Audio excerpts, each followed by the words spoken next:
Graça e paz da parte de nosso Senhor e Salvador Jesus Cristo. Vamos abrir em Marcos no capítulo 3.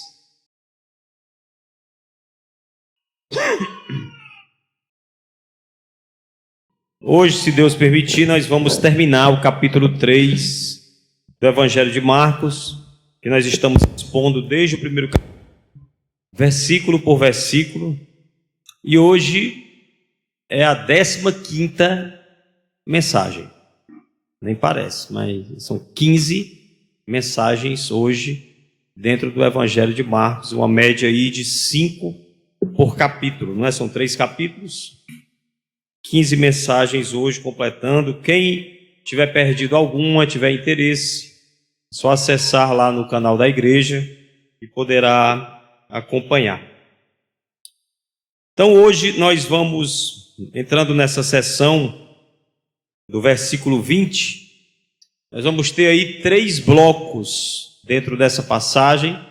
Nós vamos ter 3 situações vividas por Jesus, e nós vamos ver cada uma delas e que o Senhor mesmo traga ensinamentos aos nossos corações nessa noite, né? Na semana passada, sábado passado, nós vimos que Jesus está criando um novo povo. Isso foi falado muitas vezes. O Senhor Jesus está criando um povo. E esse povo é a igreja. Já começou a criação há muito tempo. Já vem seguindo essa criação, ela vem evoluindo. Mas ele continua formando esse povo, porque ainda tem gente para vir. Ainda tem gente para se juntar a esse povo, eu creio. Gente de todos os povos, línguas, tribos e nações. E a nós foi exortado na semana passada, nós que já fazemos parte desse povo, demos graças a Deus, demos glórias a Deus por isso. E valorizemos isso e não saiamos do meio desse povo. Porque não há outro lugar melhor para estar do que no meio do povo de Deus. E quando Jesus, depois de começar a fazer esse povo, através dos 12 que ele escolheu, diz aqui no verso 20 que ele foi para casa. Provavelmente essa casa era a casa de Pedro, lá em Cafarnaum. E, como sempre, como já há algum tempo, a multidão, quando sabia que Jesus estava em algum lugar, se juntava, porque, eu fiquei até pensando, eles estavam num jejum, um jejum muito grande de profetas, um jejum de prodígios, um jejum de milagres. O povo de Israel sempre foi alcançado por muitos milagres, sempre foi alcançado por muitos profetas, por muitos prodígios. Mas já fazia 400 anos que não havia nenhum profeta mais, que não havia nenhum prodígio mais, que não havia nenhum milagre extraordinário mais no meio do povo. Então eles estavam num jejum, estavam com sede disso, sedentos por isso. João Batista aparece para quebrar esse jejum, mas João Batista não faz nenhum milagre. Ele só traz a profecia, o anúncio. Ele prepara o caminho para o Messias. E aí quando o Messias vem e começa a sua obra, começam aí a acontecer milagres de todo jeito, de todo tipo, em abundância. E o povo sedento por estes milagres, descobrindo que havia alguém com este poder para fazer estes milagres, sempre que este alguém estava em algum lugar e este alguém era Jesus, esse povo afluía para lá, esse povo se ajuntava ali ao redor dele. E diz o versículo 20 que outra vez se ajuntou uma multidão de tal modo que nem podiam comer.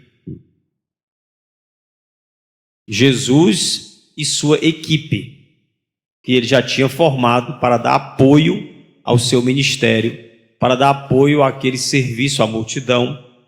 Eles nem podiam comer.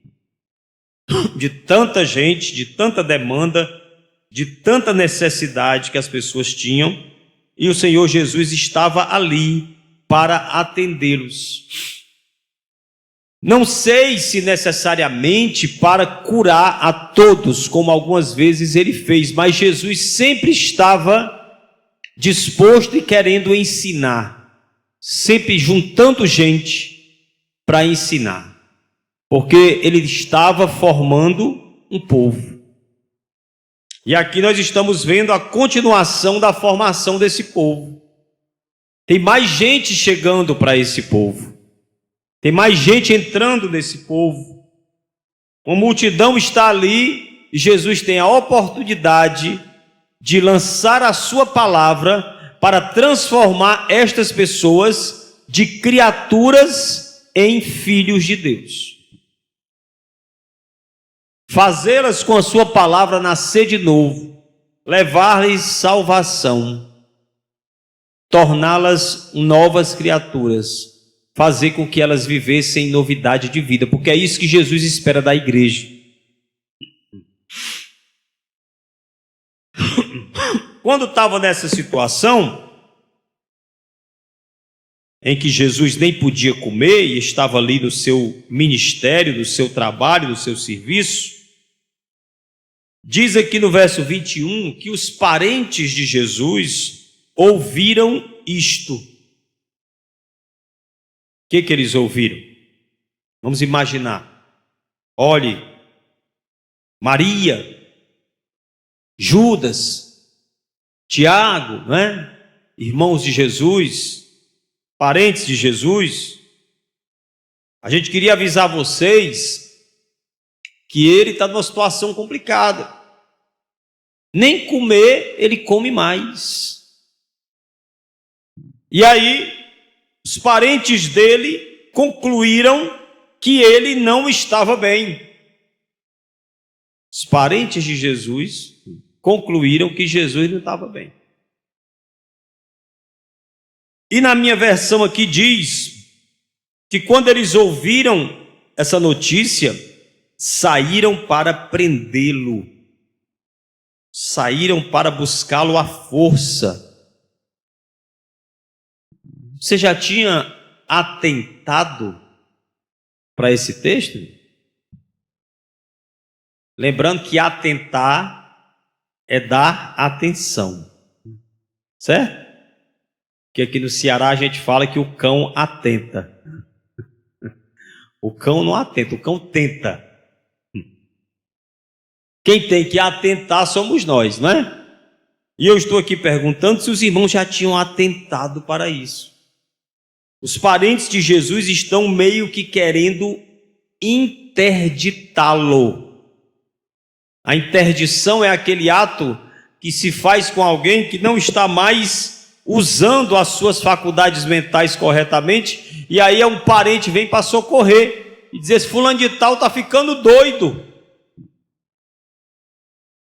titio está ficando caduco, meu pai está perdendo o juízo, preciso interditá-lo, vamos pegar os seus cartões, o dinheiro, e vamos em busca de um advogado, para que faça uma procuração, para que a gente possa administrar, porque se deixar na mão dele, vai perder tudo. Não está bem da cabeça. Então, pasmem vocês, se vocês nunca atentaram para isso, a família de Jesus chegou a pensar isso dele. Veja só. Seus parentes foram lá para prendê-lo, porque eles diziam entre si, os seus parentes diziam entre si: ele está fora de si. Já pensou? Está fora de si, não está pensando direito. Jesus não está pensando. Isso é absurdo. Mas Jesus enfrentou essa situação aí de ter oposição até mesmo dos seus parentes. Pessoas que o haviam visto nascer, crescer, né? Sabiam quem ele era, mesmo assim agindo dessa maneira. Agora vem um segundo bloco. No segundo bloco aparecem outras pessoas que não são os parentes. Agora aparecem os escribas, homens letrados, homens que copiavam a Bíblia, homens que conheciam a palavra de Deus, e eles tinham vindo de Jerusalém, porque ficaram sabendo desse Jesus. E eles diziam, quando viram Jesus ali, não é, expulsando demônios, quando viram Jesus fazendo a sua obra, o seu ministério no meio daquela multidão, eles tiveram a coragem de abrir a boca e dizer que Jesus estava possuído por Belzebu, uma espécie de entidade maligna, né? Uma mistura de Baal com Zebu,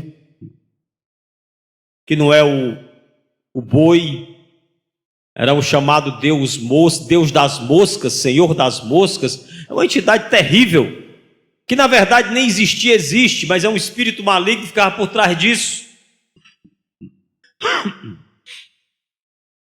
E os escribas dizendo que Jesus estava possuído por uma entidade maligna chamada Belzebu. Veja aí o que é que este Jesus maravilhoso precisa enfrentar para realizar o seu plano, que é o plano de formar a igreja.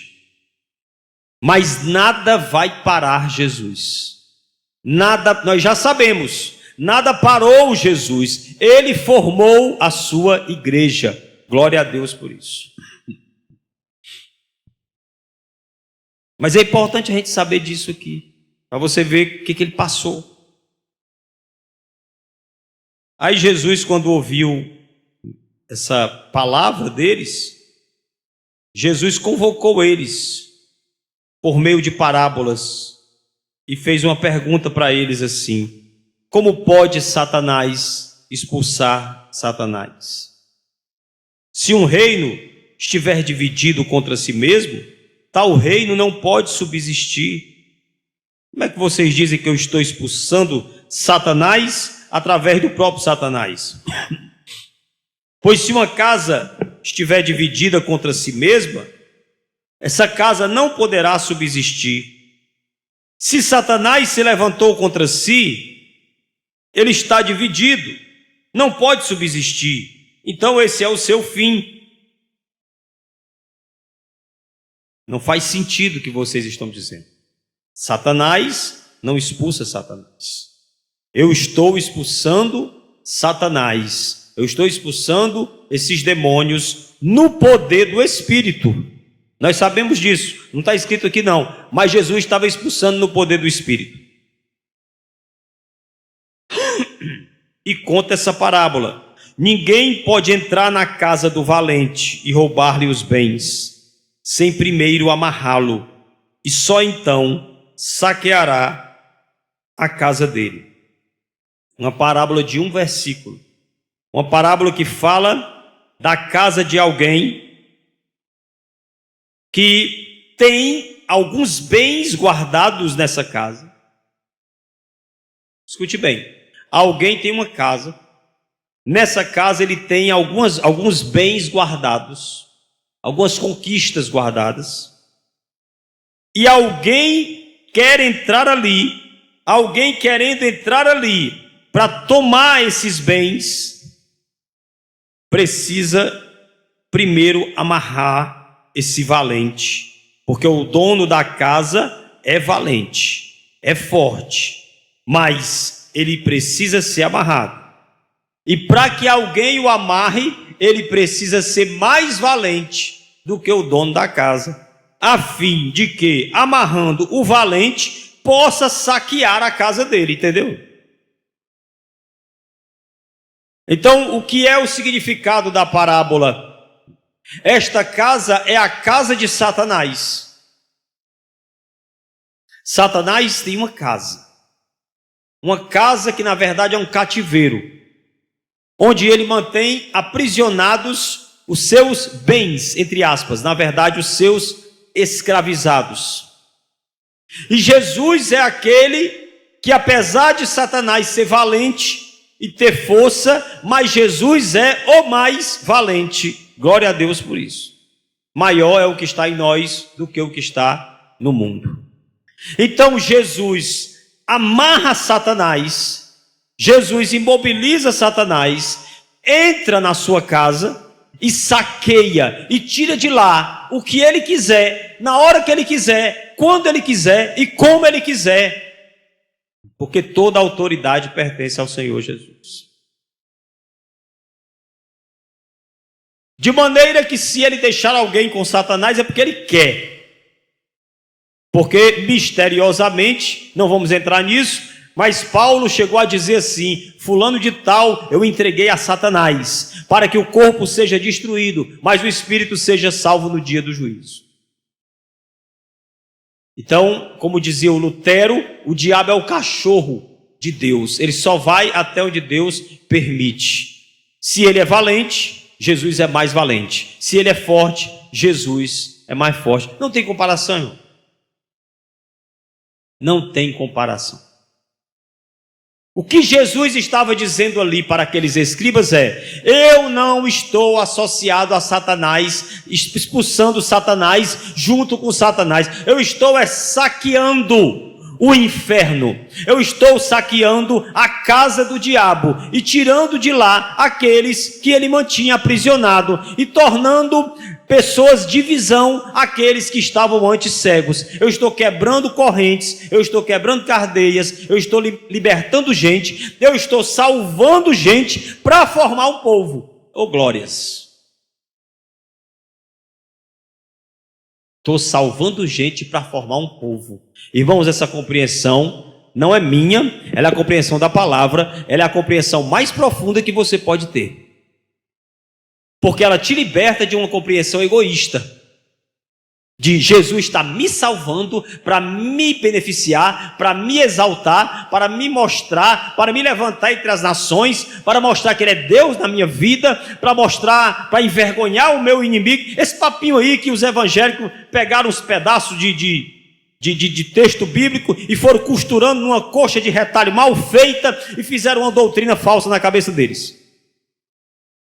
Porque o real aqui é que Jesus não me salva para me agradar, não me salva para me beneficiar como pessoa física, como pessoa individual. Ele me salva porque Ele quer fazer com que eu seja parte de um povo.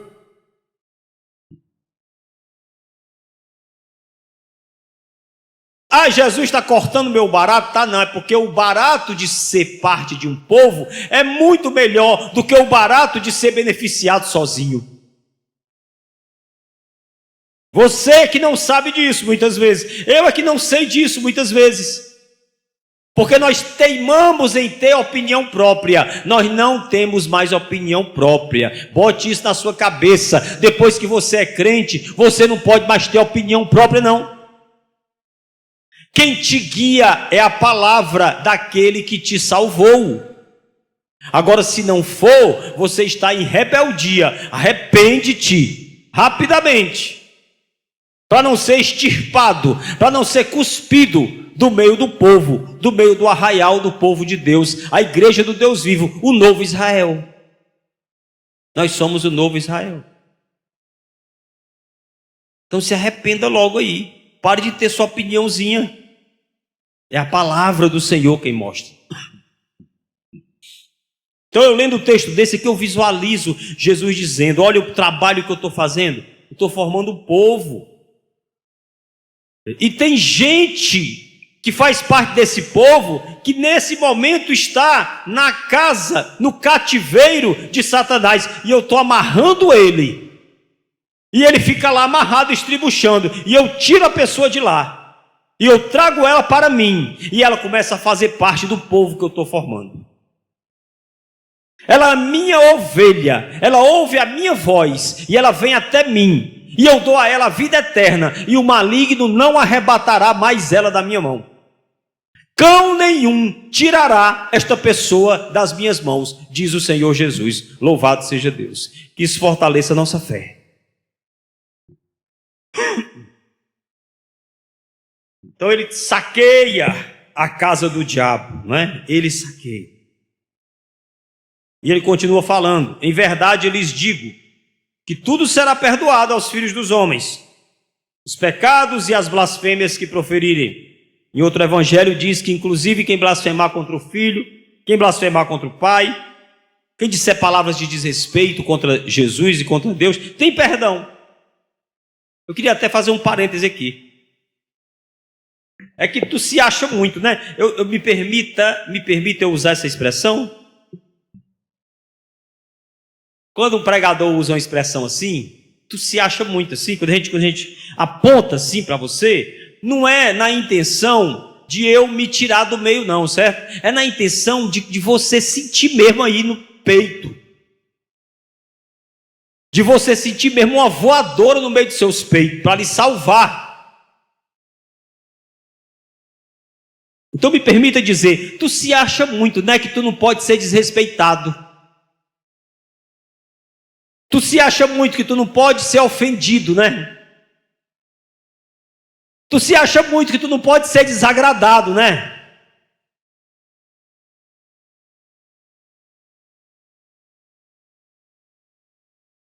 Mas o Senhor Jesus disse assim: toda blasfêmia contra o Filho será perdoada. Já pensou? Blasfêmia. Toda blasfêmia contra o Pai será perdoada. Já pensou nisso? E às vezes uma ofensa que tu se sente ofendido, que tu se ofende, não, perdoa não. Quem tu é? Quem tu pensas que é? Com isso eu não estou defendendo que ninguém ofenda ninguém. Quem estiver te ofendendo, quem estiver te desrespeitando, quem estiver te humilhando, quem estiver te massacrando, quem estiver te oprimindo, está no inferno, está nas mãos do diabo, precisa ser salvo. Não estou defendendo agressores. E se porventura alguém comete contra ti um crime, um abuso, alguma infração prevista em lei, coloca essas pessoas, leva essa pessoa às barras do tribunal, pode levar. Não significa dizer que você não perdoou, não. Perdoar é outra coisa. Perdoar tem a ver assim, você não tem dívida contra mim. Contra mim você não tem dívida. Mas você me roubou. Quando você me rouba, você está roubando todo mundo.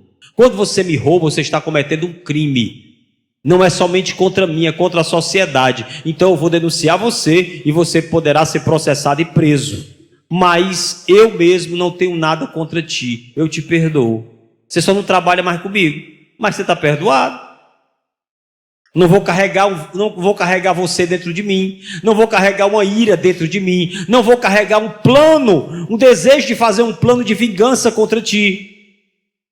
Isso significa que eu estou te perdoando. Mas a gente se acha muita coisa, a gente se acha mais do que Deus, que perdoa quem blasfema dele. Então é um parêntese que eu gostaria de abrir para deixar também uma reflexão assim para nós sobre o perdão. Porque nós achamos que há coisas que as pessoas fazem conosco que são o quê? Imperdoáveis. Sim ou não? Sim ou não? Mas a Bíblia diz que só há um pecado que é imperdoável. Só um pecado que é imperdoável. Que é o pecado contra o Espírito Santo. A blasfêmia contra o Espírito Santo, que é o que Jesus diz aqui. Aquele que blasfemar contra o Espírito Santo nunca terá perdão, visto que é réu de pecado eterno. O que é essa blasfêmia contra o Espírito Santo? Não é fácil de entender, porque Jesus não explica. Então não é fácil de entender. Mas se Jesus atua no poder do Espírito, se toda a obra da salvação passa pelo poder do Espírito, e eu reclamo do Espírito, e eu rejeito o Espírito, e eu blasfemo do Espírito, e eu não quero este Espírito, isto é o pecado contra o Espírito Santo. Eu jamais serei salvo, porque para ser salvo precisa se arrepender, e tem pessoas que jamais irão se arrepender, e estas pessoas estão blasfemando contra o Espírito Santo, portanto nunca serão perdoadas, já que nunca vão o quê? Se arrepender. Então, se você que em algum momento teve a preocupação, se blasfemou com o Espírito Santo, contra o Espírito Santo, só em você ter tido essa preocupação significa que você não blasfemou. Porque quem é blasfemo contra o Espírito Santo, quem blasfema ferozmente contra a Trindade, quanto mais a gente fala, quanto mais a gente exorta, mais raiva a pessoa tem e mais blasfêmia a pessoa profere. É diferente de alguém que ao sentir que feriu Deus, sente uma dor intensa no seu interior e uma preocupação imensa. Será que eu feri o meu Deus? Será que eu falei do meu Cristo? Será que eu blasfemei contra o Espírito Santo? Quem assim se comporta já está dando sinal de que não blasfemou. Amém? Para você ficar tranquilo e para você também espalhar por aí essa notícia para quem estiver aflito com essas coisas. Então Jesus estava dizendo que esses homens blasfemavam, né? A pista que a gente tem é que eles estavam chamando a obra do Espírito Santo de obra de Beelzebul. Complicado, né? Complicado. Isso é uma pista que a gente tem. Faz parte da blasfêmia que eles estavam proferindo dizer que era o diabo, quando na verdade era o Espírito Santo de Deus. Jesus disse isso aqui, ó, porque diziam, ele está possuído de um espírito imundo. E eu creio também aqui numa intenção. Eu creio, me veio assim na minha mente, que os psicólogos gostam de falar umas palavras bonitas, um insight. Já ouviram essa palavra? Insight. Uma sacação assim, né? Olha, que eu quero crer que possa estar correta. É que estes homens, quando eles vêm até Jesus, eles vêm com a pior das intenções. Eles não vêm para colaborar. Eles não vêm para ajudar. Eles vêm para derrubá-lo. Então, irmãos, eu não duvido que eles chegando ali, vendo Jesus com o seu poder, e até pensando assim, isto aí deve vir de Deus. Isso deve vir de Deus. Mas a gente não gosta desse cara. Mas ele tá tendo muita popularidade. Mas ele está despertando muita multidão. Mas ele pode representar um risco, porque os romanos já estão olhando para nós. Mas ele está passando na nossa frente, ele está tomando o nosso lugar. Então, mesmo sabendo que é de Deus, vamos dizer que é do diabo, que é para ver se essas pessoas se afastam. Já pensou? Eu não duvido não, irmão.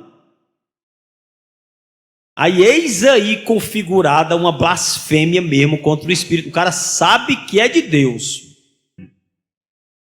Ou se não sabe, mas ele pelo menos imagina, ele pelo menos levanta essa possibilidade. Não, pode ser de Deus, mas eu não vou, só para garantir, eu vou logo dizer que é do diabo, que é para esse homem não crescer muito, porque nós não queremos que ele cresça, não queremos que cresça a multidão que o segue. Nós estamos incomodados com isso. Terrível. Terrível. É diferente, irmãos, de nós não querendo puxar a brasa para a nossa ou para a minha sardinha.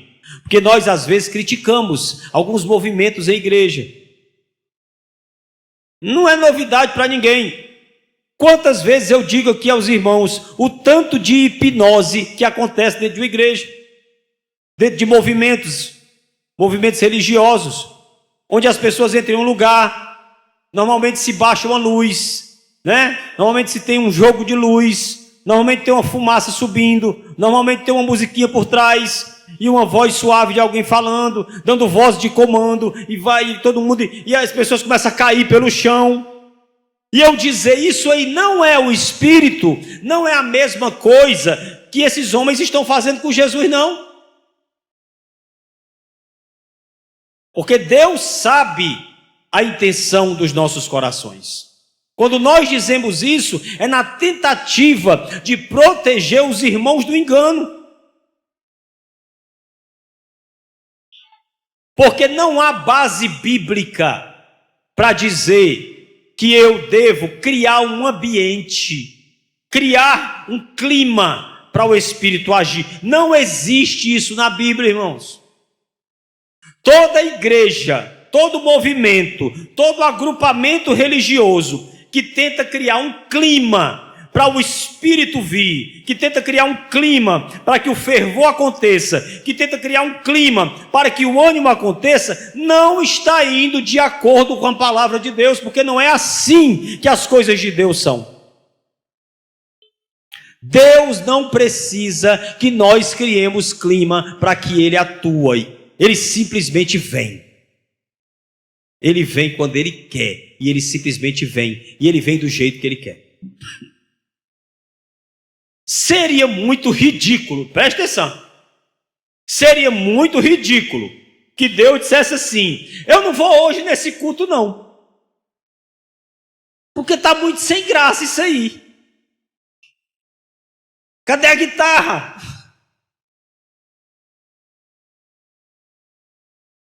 Cadê a ministração? Cadê a fumaça? Hein? Não vou não, está muito sem graça. Não pintaram nem a parede de preto. Hoje eu não vou nessa igreja não, porque tem uns bancos vazios. E eu estou achando a cara do povo assim, uns caras assim de jururu. Parece que chuparam foi limão. Eu não vou não, eu só vou quando tiver tudo muito bonitinho, organizadinho, né? Se possível, façam. Eu quero uma igreja que tenha lounge. Sabe o que é lounge, irmão? Não sei direito o que é não, mas você vai ouvir essa palavra aí, né? É uma sala lá da frente, né? Vocês estão me entendendo, meus queridos? Eu estou dizendo isso que é para dizer que essas críticas que nós fazemos e que vamos continuar fazendo não são as mesmas críticas que os escribas estão fazendo a Jesus, porque eles querem derrubar Jesus, eles estão com inveja de Jesus, e ao ficarem com inveja de Jesus, blasfemam contra o Espírito Santo. Agora vem o terceiro e último bloco.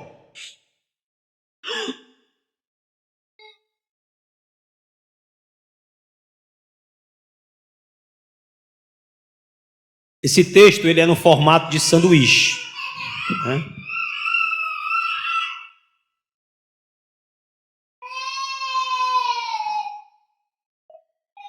Formato de sanduíche. Como é que é o formato de sanduíche? Começa com um assunto aqui. Vocês viram que começou falando família, não foi? Família de Jesus, né? Estão lembrados? Vocês estão comigo ou não estão? Não? Faça eu ficar com raiva, não. Ó, lá em cima, primeiro bloco, primeira fatia de pão. Família de Jesus querendo interditá-lo, prendê-lo, né? Segundo bloco, escribas blasfemando contra o Espírito, dizendo, esse homem está possuído pelo Belzebu. Terceiro bloco, vai voltar o outro pedaço de pão, que é o quê? O mesmo de cima, a família. Notem que no primeiro bloco, não diz que a família tinha chegado. No primeiro bloco, diz que os parentes, a família, ouviram o que estava acontecendo. E o que estava acontecendo? Que Jesus estava tão assoberbado de tarefas que ele não podia nem... Aí eles concluíram o quê? Está fora de si, não está bem da cabeça. Bora pegar esse homem à força. É ridículo. É ridículo, mas para você ver, irmão, cuida na tua fé, vigia, porque até gente da família de Jesus tomou atitude desse tipo. Aí eles não tinham ainda ido para lá, mas eles foram. Está aqui, ó, versículo de número 31. Observe aí. Nisto chegaram a mãe e os irmãos de Jesus. Deu tempo de chegar lá.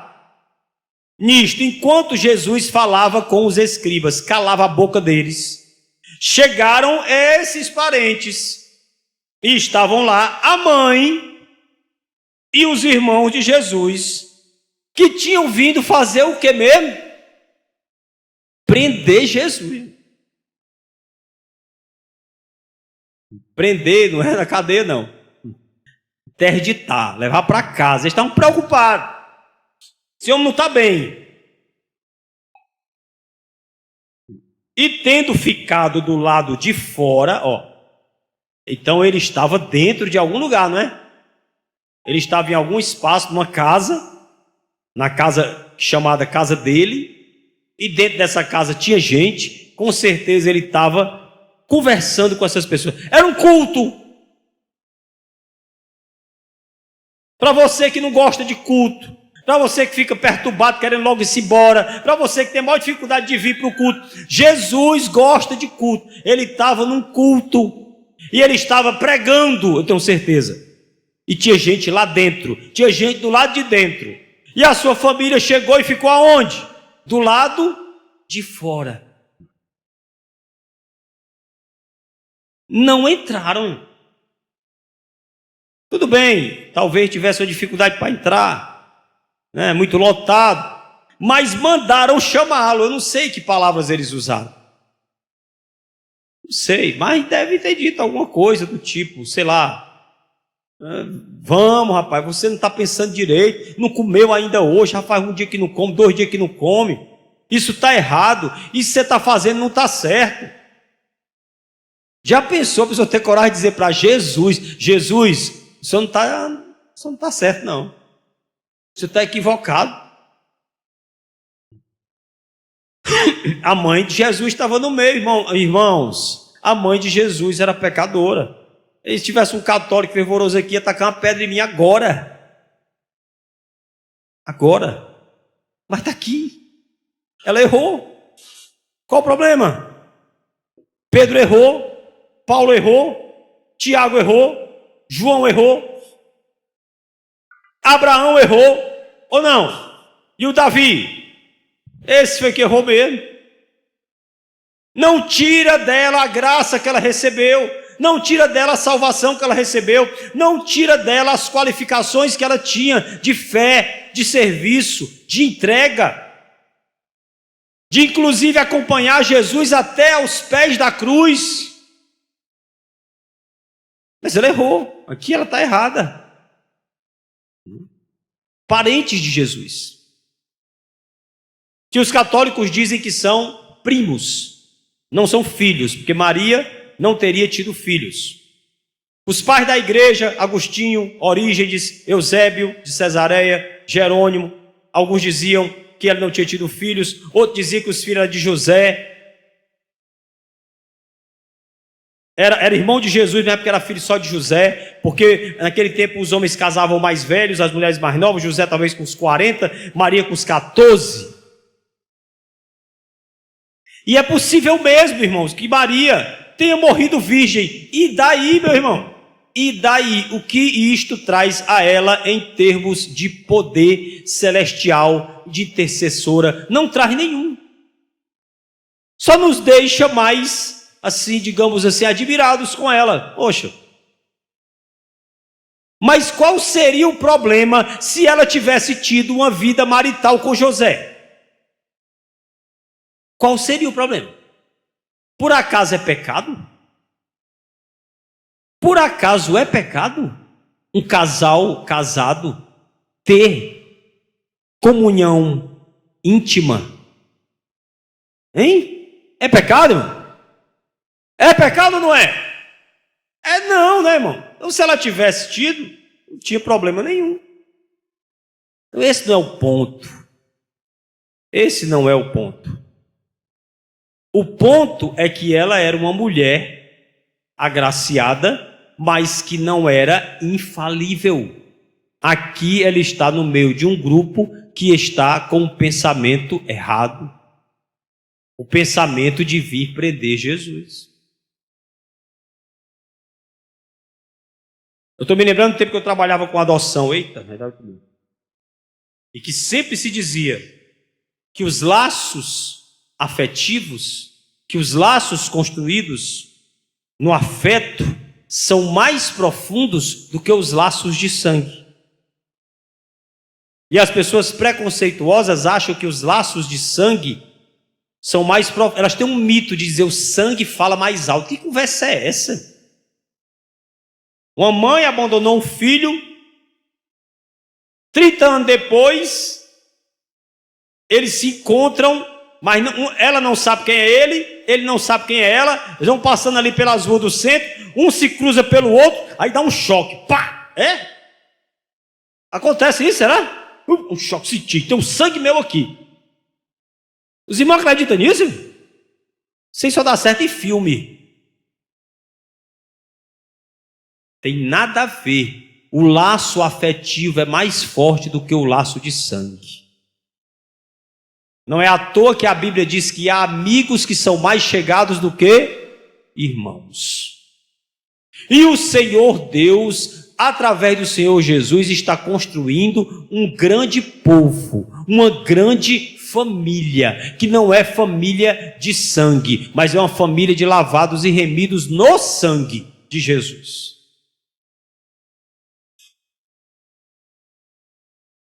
Então, eu fico imaginando se alguém dissesse assim: rapaz, eu fui fazer a minha árvore genealógica, eu descobri, mas não acredito que eu descobri que eu sou judeu. Grande coisa, e daí? Eu sou do Tauá. Também não é grande coisa, é a mesma coisa.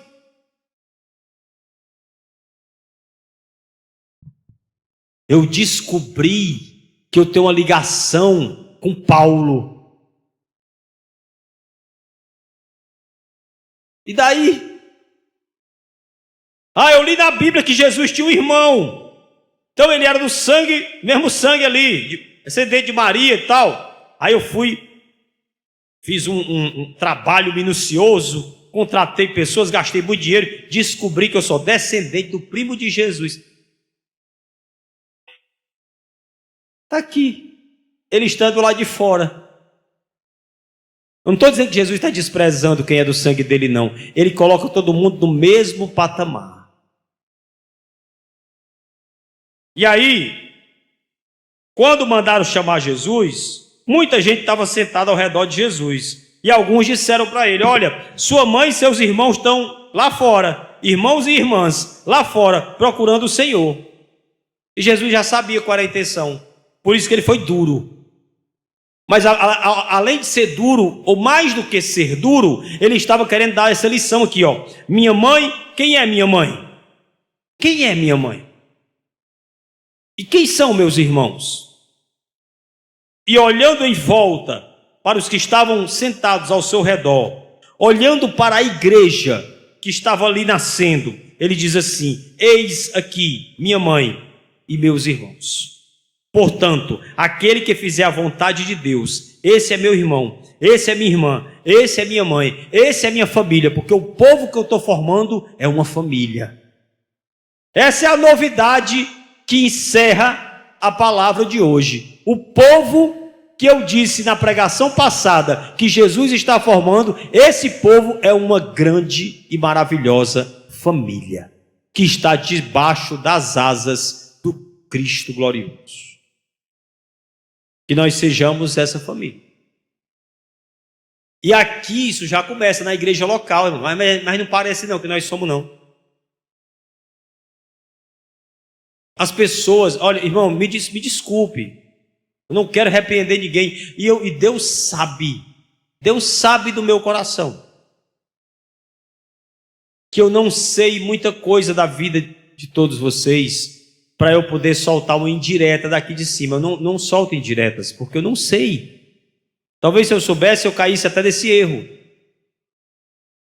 Mas o fato mesmo de eu dizer que não sei muita coisa sobre vocês, já está errado, porque eu devia saber. Porque vocês são minha família. Então eu devia saber mais de vocês. Ou você não sabe do seu filho, ou você não sabe do seu marido, ou você não sabe da sua esposa. Tudo bem, sempre vai existir um grau de intimidade maior em algum nível, nas famílias nucleares, cada um na sua casa, mas a igreja é uma família. Nós deveríamos saber mais uns sobre os outros, saber mais uns dos outros. Para quê? Para fofocar? Não. Para ficar com curiosidade mórbida. Rapaz, eu fiquei sabendo um negócio ali do irmão fulano. Não é isso não.